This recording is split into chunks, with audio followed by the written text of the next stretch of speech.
Nesse vídeo a gente vai falar um pouquinho da crise de goleiro que está acontecendo no São Paulo. Vamos desmentir a história de que o Marcelo ex-Grêmio poderia pintar no tricolor. Vamos falar um pouquinho do Ivan da Ponte Preta de novo.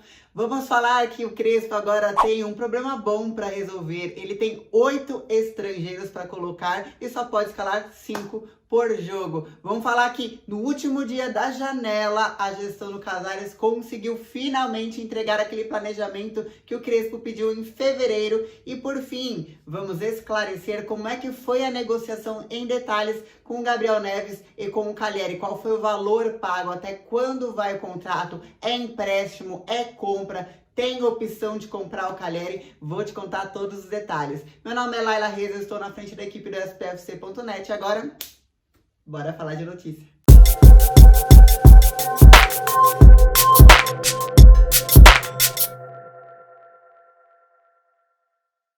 Gente, é uma crise de goleiro mesmo. Pra mim, vou começar falando um pouquinho da minha opinião antes de dar a notícia.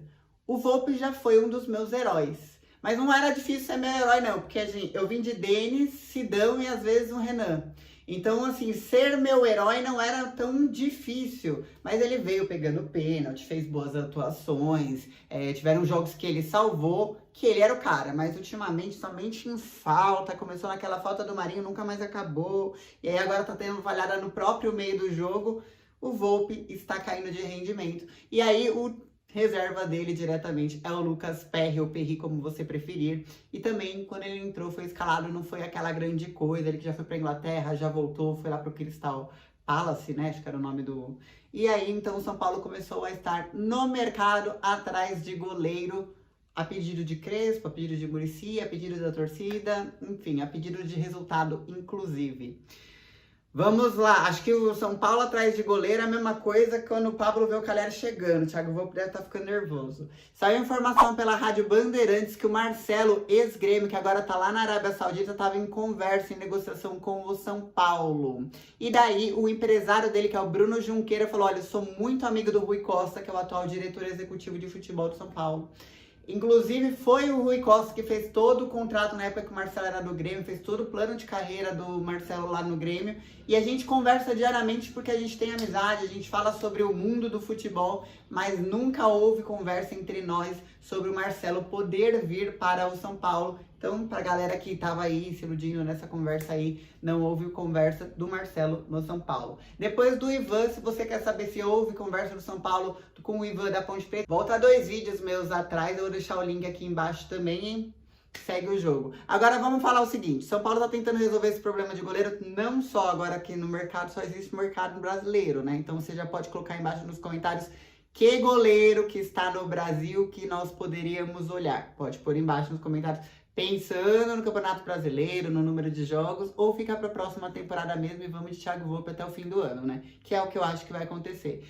Porém, o São Paulo está tentando ir na raiz do problema, contratou o Zete lá no comecinho do ano na gestão do Casares, quando estava entrando ainda, e o Zete hoje é o coordenador de treinamentos de goleiros da base. Então, igual a gente teve problemas com atacantes, volantes, zagueiros, e aí a gente descobre o mundo de opções na base que ganhou tudo. Então o São Paulo está tentando formar goleiros em casas, quer dizer que daqui uns 4, 5 anos, pode ser que a gente não precise mais estar tanto nesse desespero. Quer que você coloque aí embaixo nos comentários como é que tá a sua confiança em relação ao Thiago Volpi, porque desde que eu voltei a gravar, a gente não falou desse assunto e ainda vai falar melhor em algum outro vídeo. Eu só queria desmentir essa notícia, ok? Não tá rolando o Marcelo. Agora vamos falar de uma notícia boa pro Crespo. O Crespo tem um problemão, assim, daqueles de dar dor de cabeça agora pra ele resolver. Ele tem o Gabriel Neves, que é uruguaio, o Calleri, que é argentino, o Rojas, o Galliano, o Rigoni, o Arboleda, o Orejuela e o Benítez. Você contou comigo? São 8 jogadores estrangeiros no elenco do Crespo. Ele só pode escalar 5 por jogo, segundo a regra da CBF, tanto na Copa do Brasil quanto no Campeonato Brasileiro. E aí eu já deixo para você colocar aí embaixo o grande enigma. Monte a sua escalação do São Paulo agora com Gabriel Neves e Calleri contando com eles, mas você tem que lembrar dos lesionados, né? Não faça milagre, que é o que tá acontecendo com a gente. Vamos agora falar de outro assunto. Antes de eu falar de como foi Calleri e Gabriel Neves, vamos lá. Lá em fevereiro, Fernando Diniz foi embora. Chegou o Crespo. E aí o Crespo mostrou um planejamento lá para a gestão Muricy, Casares e tal, e falou, olha, eu preciso desses jogadores para entregar o que tinha sido discutido no Conselho Deliberativo, que é a previsão orçamentária anual. E na previsão orçamentária anual, mesmo sem todo o planejamento, o Crespo conseguiu bater, tipo, tudo. O Crespo conseguiu bater, foi além, né? Conseguiu bater oitavas da Copa Libertadores, chegou nas quartas. A única coisa que ele ainda não conseguiu bater é o G6 do Brasileirão, que o São Paulo eu acho que vai entregar, eu acho que entrega. Mas já conseguiu bater o que tinha que entregar na Copa do Brasil, então daqui por diante tá no lucro. E Paulistão também foi além, achou que ia chegar nas quartas ou na semi e foi campeão, saiu da fila, etc.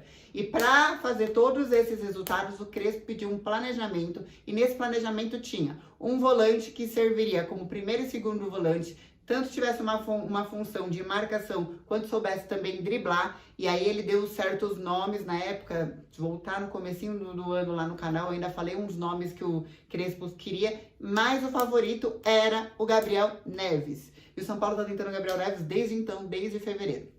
Já vou explicar como é que ficou essa situação contratual com o Gabriel Neves. E ele também pediu um 9 de referência lá em fevereiro, quer dizer assim, Crespo, tu já sabia o que a gente precisava. Tu já sabia que o Pablo não ia dar conta. E mesmo assim, mano, você arrancou leite de pedra. Você tá de parabéns. Ao Crespo, né? Ao restante, não. Enfim, apesar de serem campeão paulista. Mas a gente não vai esquecer do que aconteceu. Tabu, Palmeiras, Libertadores, enfim, vocês sabem, né? Não preciso falar disso. E aí agora, no último dia da janela, o São Paulo conseguiu cumprir o planejamento com o Crespo. Olha, o que você me pediu em fevereiro? Nessa segunda-feira, finalmente eu te entreguei tudo. Por acaso veio uma emergência, estamos precisando de goleiro, mas isso não tava no pacote, porque até fevereiro o Thiago Volpi ainda era mais confiável do que hoje em dia, né? Então, a diretoria explica que não conseguiu entregar o planejamento antes porque faltava dinheiro. A gente ainda tem uma dívida de 600 milhões, né? Mas antes tarde do que nunca. Quantas vezes a gente não entregou o planejamento e ainda vendeu todo o elenco que o técnico tinha, né? Que se a gente começar a lembrar de Rogério Ceni, enfim, a gente vai longe nessa conversa. Agora vamos falar das contratações de Gabriel Neves e Calleri. Deixa eu te contar como é que foi. Primeiro, deixa eu te passar uma errata aqui, mas essa errata toda a mídia soltou, não fui só eu, porque a mídia uruguaia colocou lá na mídia uruguaia, falou assim, ai, o Gabriel Neves está indo por empréstimo para o São Paulo, está sendo cedido ao São Paulo até o final de 2022. E aí, não, o Carlos Belmonte esclareceu, um dos diretores de futebol, né, conselheiro, e ele falou o seguinte, o Gabriel Neves conseguiu se liberar do Nacional, fez lá uma negociada. E ficou livre. Não tem mais nada com... E aí o São Paulo comprou do próprio jogador 60% dos direitos federativos dele por $300 mil e estabeleceu um valor fixado de compra que tá aqui na casa, esses 40%, tá na casa do 1,7 milhões de dólares, que dá 8,7 milhões de reais. Até dezembro de 2022, o São Paulo decide se paga esse valor, se mantém o jogador ou não. E aí é ele que quis vir, né, pra cá, já vestiu a camisa, etc., que vai dizer isso em campo. Então foram $300 mil por 60% dos jogadores. E aí, os mesmos $300 mil, o São Paulo pagou pelo Calleri. Aí você falou, pô, tem 60% do Calleri. Nossa, você ficou todo animadão. Não, calma, volta aqui. $300 mil por empréstimo. Então, um é compra, o outro é empréstimo. Empréstimo do Calleri pro Deportivo Maldonado foi pago até o final também de 2022, dezembrão lá. E aí tem valor fixado de compra se o São Paulo quiser comprar o Calleri. Se aquela fase de 2016 se repetir, e amém, que se repita, vai, anjinho da guarda, passa e diz amém.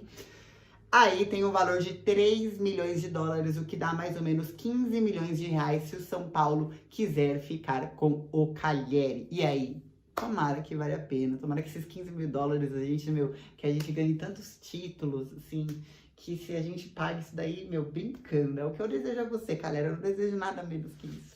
Galera, grande beijo, por favor, me comenta sobre goleiro aí embaixo.